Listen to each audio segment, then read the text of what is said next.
प्यारे भाइयों और बहनों, सभी को जय यीशु की। आज का सुसमाचार संत मार्कुस से लिया गया है, जहां हम देखते हैं कि कुछ शास्त्री यरूशलेम से आते हैं और ईसा को बदनाम करते हैं। कहते हैं इसे बेल्जुबल सिद्ध है।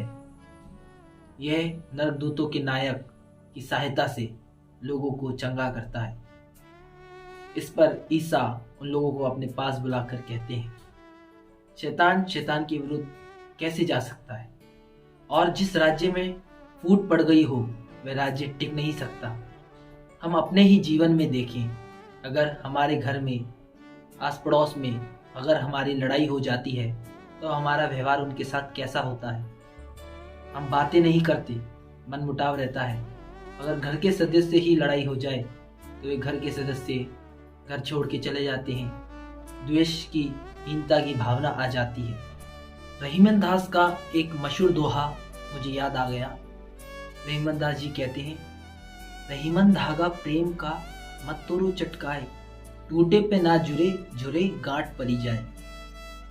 इसका अर्थ यह है कि जो प्रेम का बंधन है वह बहुत ही कोमल और शालीनता है, परंतु जब वह टूट जाता है और उसके बाद हम उसमें जोड़ते हैं तो उसमें गांठ पड़ जाती है, तो वह उबड़ खाबड़ हो जाता है। ऐसे ही हाल शास्त्रियों का और ईसा का था। शास्त्री लोगों ने ईसा को दुत्कारा, जो उनका साथ प्रेम का बंधन था उन्होंने उसे तोड़ लिया। यही हाल शास्त्रियों का ईश्वर के साथ था। वे ईसा को बदनाम करते रहते थे। ईसा उन्हें एक दृष्टांत सुनाते और कहते हैं, अगर तुम्हें किसी का घर लूटना है तो पहले उस बलवान व्यक्ति को काबू में करना होगा।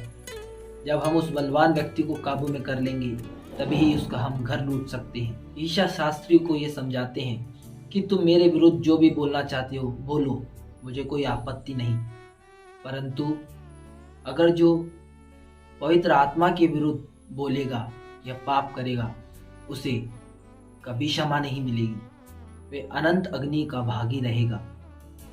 इसलिए आइए मेरे प्यारे भाइयों और बहनों,